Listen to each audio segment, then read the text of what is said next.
Hi everybody, welcome back to another episode of our Dungeon Boss PvP series. With my last video with the display of the Solaris and Leo team, basically what we're going to be looking at is the number one question that everybody's asking is, how the hell do I beat those Solaris teams on that are on defense? So what we're going to do is we're going to look at one of the most common ones out there today as far as beast teams go. And the only thing different we see with this one versus what I use is they don't use Leo. Leo can make things a little bit more problematic because of the double revive. However, Pygneus is just as bad because him and Julius both have a force taunt to start with. Also, Pygneus with his sucker punch can really make things go crazy with Julius doing his barrel of monkeys. So combine that with anybody that's burning from Solaris and then the slow from Grognog, that sucker punch is going to one-shot pretty much anybody, including a complete damage reduction hero as well. Because by the time those debuffs get on there, you're looking at some pretty heavy damage there. So my suggestion, and there are a couple of different teams out there for beating Solaris teams. There's one popular one among my guild that uses Echo and some shock damage to take things out. Personally, my preference when dealing with any Solaris team, regardless what it is to use my Solaris plus Leo team, and then one of your bigger hitters like Grognog, who also has the Snow Day buff, and then to bring along Hopper. Now, you should have a very powerful Hopper, and you should have, I guess you should have Hopper fully ascended as well. If you don't have Hopper, things can be a little bit trickier. You do have to play the long game here, because technically speaking, you can use other people to get rid of these. Your other options would be to replace Hopper with Shade, and then ultimately do a possession. It may not work right away, but it's definitely going to work. When I run this team with Hopper and try to beat these guys, essentially what I'm waiting for is for the debuff to go down. And so once those beasts lose their feather, Hopper comes in, saves the day, stomps the corpse, and then you ultimately start winning. Same thing goes with Shade. Once the feather's gone, you can possess, and you're good to go. If you have a bunch of powerful heroes, you're pretty much set. The reason I use Solaris and Leo is basically I'm revolving my entire team around keeping people alive. Grognog and Hopper, they're going to revive all the time. And so I know that if I stick with it long enough, I'm ultimately going to come out victorious. So I'm going to do this particular raid right now. We'll do this one live. And then I do have 3 other ones not against just other regular teams with Solaris. 2 of them are going to use Hopper. 1 of them is not going to use Hopper. So basically the Solaris plus Leo team can beat almost any team. The only ones that it really does not work against is Shade plus Hopper, because, or not Shade, Koros plus Hopper, because he'll purge your feather, and then Hopper will stomp the corpse, and that is a major problem. If you run a person that is not a beast against the Hopper team, you do run the risk of that Hopper one-shotting that person. I recommend if you're running somebody who's not a beast with a Solaris plus Leo team, make it somebody good like Astrid or Furnace, who's not going to get one-shot by opposing Hopper.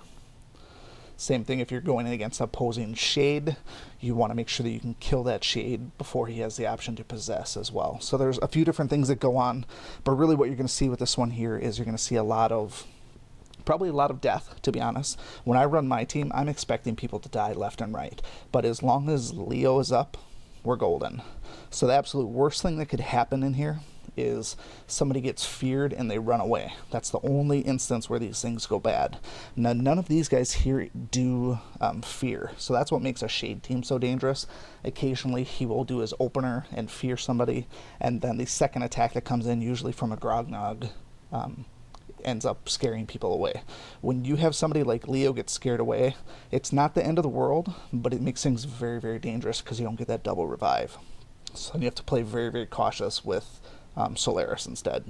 Same thing, if your Hopper tends to get scared away, that causes problems as well. So the order that I usually do my team in is usually something like this here. I usually always go with Solaris first, Leo second, and then when I'm going against non-Solaris teams, it'll be Grognog and then Julius. So I bring in Julius because he's got 25% buff to beasts. Compare that with the 30% from Grognog, and these guys become almost unkillable. with the exception of Koros teams. So, and then we have Hoppers, our fourth. It's very, very common for Hopper to die, especially if we're going against other Hopper teams. I wouldn't recommend Hopper versus Hopper unless you have a defensive Hopper. In this case here, a defensive Hopper is extremely helpful with this team. But this wasn't a very high rune power team. In my opinion, it was 3,500 or something like that. So let's just see, once 3473. So not anything that I can't handle. There's no way that his Grognog or Julius is going to be able to kill me. Same with his Solaris. Solaris can't really kill anybody anyways. He can burn, or she can burn. The real damage dealer is going to be Pygneus with that sucker punch, and that's kind of a one-hit wonder. So there's no way that this team here that I have is going to lose, even if he starts killing people. The only way that this team loses for me is against Koros teams on the second turn, because Koros will do that siphoning rampage, and what he'll do a lot of times is he'll kill Leo, and then he will kill sometimes two others with that rampage attack, or sometimes he'll kill Leo and Solaris, and then the other guys will get killed subsequently after that. So that's what really makes this one vulnerable to that one. It's not the Purging Pyre. The Purging Pyre is bad, but a lot of times it's not a big deal. The Purging Pyre is bad because of the feathers, and so if Koros and Hopper are on the same team.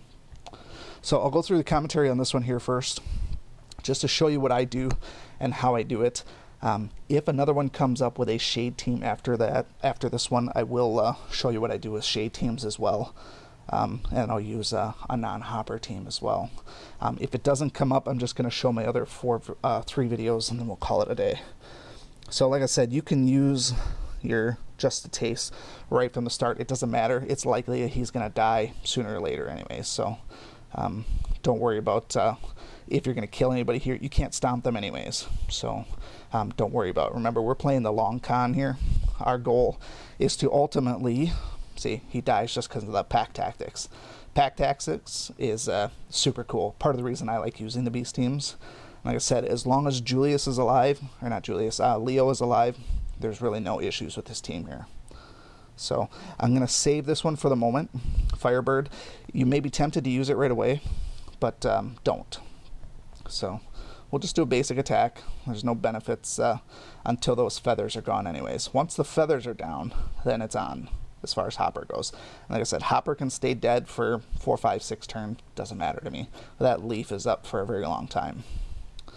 So as long as this does not daze, yeah, so not really a big deal there.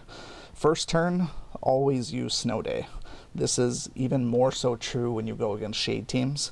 I'll show you why in a bit. I won't be able to show you this next turn because of Julius or Leo's frozen, but Snow Day does a couple of things. And Snow Day with both Solaris and Leo is super helpful. So there's Phoenix Rising. That Phoenix Rising, I believe, puts another feather on people, so that's why it seems like it lasts for so long. Okay, so Solaris goes down, not the end of the world. Like I said, as long as Leo's up, we're going to be just fine. It's unlikely that this team does anything nasty. We still have to wait anyways for the feathers to go down, so the big thing with this team, have a strong Leo, and just don't panic. It's going to look bad to start with. You're probably going to have a bunch of deaths, but the whole name of the game with this one is Revival. So Grog goes down, Leo goes down, and then Solaris comes back. Anytime Leo goes down, when you use this team, when Leo goes down, you use your Fury, your Fire and Flames. It's an absolute must. You cannot run this team without keeping Leo alive. Leo is the key. Solaris is kind of the key, but Leo is really the key, because with his double revive, that gets you so many more turns. So always, always, always, always revive with Leo, or revive Leo. All right, so for the most part, I've lost my Snow Day buff. But the reason I wanted you to have the Snow Day buff is because with both Leo and Solaris, they can purge enemy buffs. But we'll go ahead and we'll throw the strike on everybody. Solaris will come back in no time anyways, and then we'll be right back at it.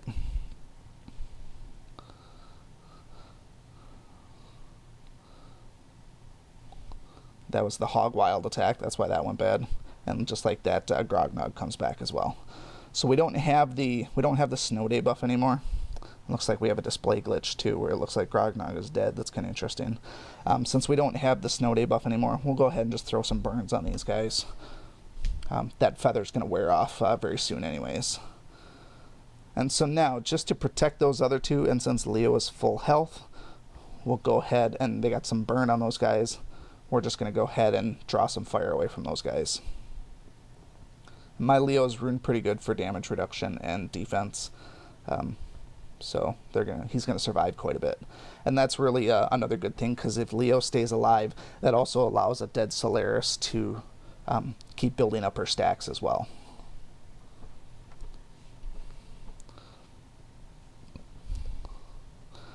Pygneus is about to go down. He's going to die from a pack tactics, I think. There goes Pygneus. Soon. I said we're playing the long game here. So Pygneus goes down. I expected Solaris to come back. That's kind of par for the course there. Again, we're playing the long game here. Those feathers are going to go down very, very soon. And when the feathers go down, then that's when we bring Hopper back. There's really no benefit in bringing back Hopper sooner. In fact, I advise against it, depending on who your fourth person is. If it's Hopper, great. If not, sure, you can do it sooner if you had like Julius, for example. But I always keep the Fire and Flames available, just so that if Leo does happen to die, I can bring him back. So remember, Leo is the key to this. Alright, so now that people are starting to die, what I'm going to be doing is I'm going to start checking their buffs. So notice how the feather expired. Feather's expired. Julius has no feather.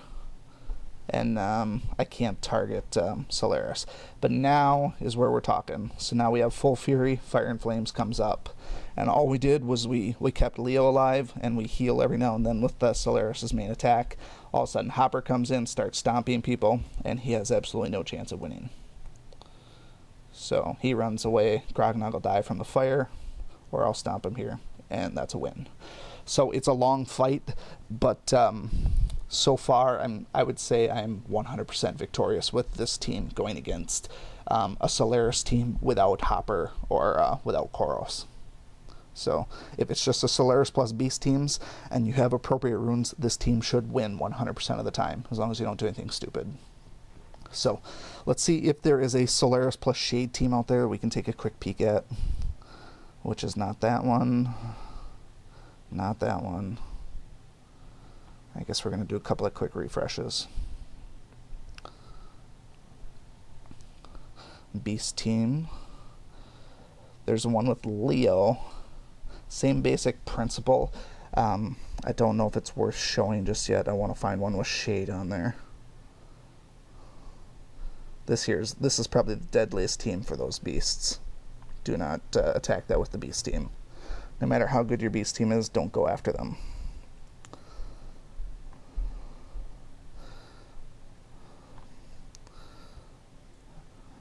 There's got to be one out here sooner or later. Don't see one with Lily too often. Usually with Lily, I'll replace Hopper with Koros a lot of times, just because if she has too high of damage reduction, sometimes it becomes impossible to kill her. So that can be a dangerous one, but... Alright, we're going to do just a couple more refreshes here. If I don't see one, I don't see one.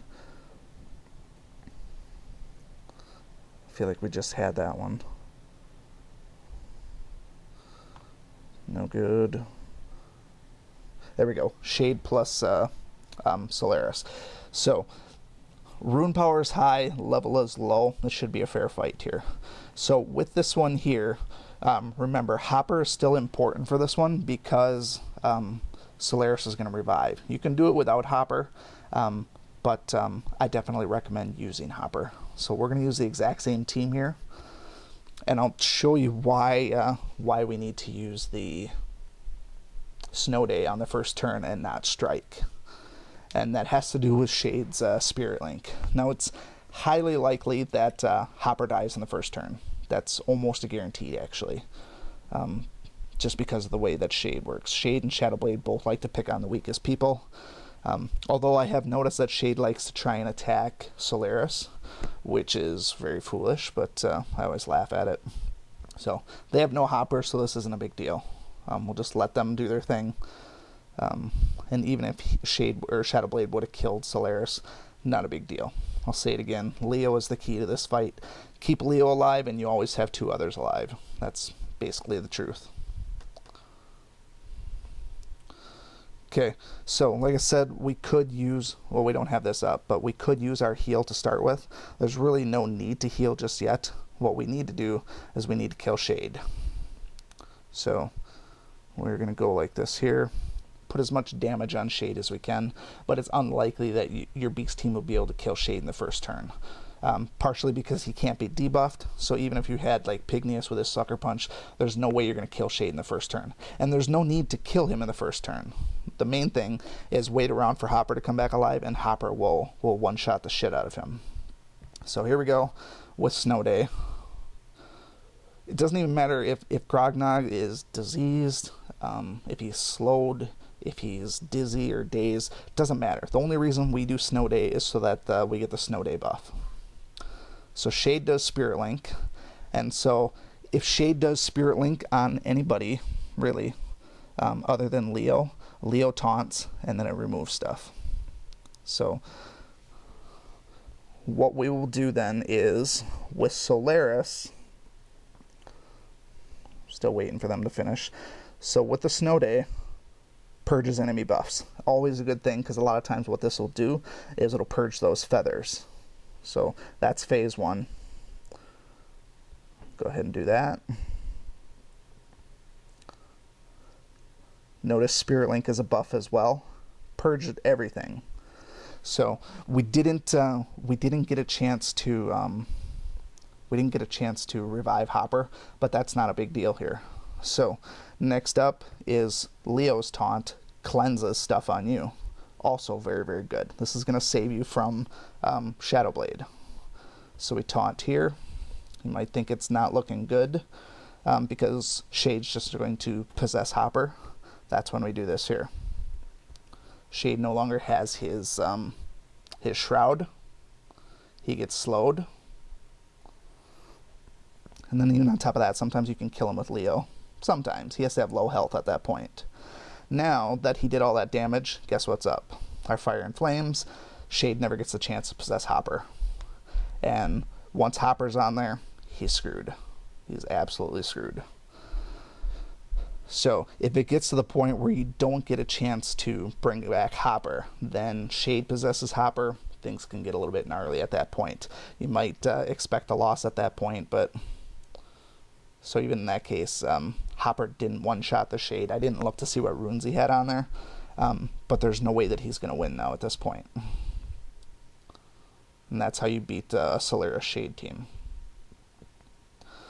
Okay, so that was two different types of defenses using the same basic team, Solaris plus Bunny or Hopper. I pretty much use that tandem for any team against Solaris. Like I said, I have a very, very high win rate against Solaris teams right now, with the exception of ones that use, well, any team that has Koros and Hopper on the same team, whether it's a Solaris team or not. So those are the two, that's the one combo that I don't attack with Solaris Hopper. So what I'll do is I'll set up the last 3 raids that I have. I have 2 more Hopper ones and then 1 with Julius instead. So I'm not going to comment on those. Just feel free to watch them at your leisure. And if you have any questions, comments, concerns, feel free to leave them below and we will address them in the comments. Thanks.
Thank you so much for watching this video and supporting my channel.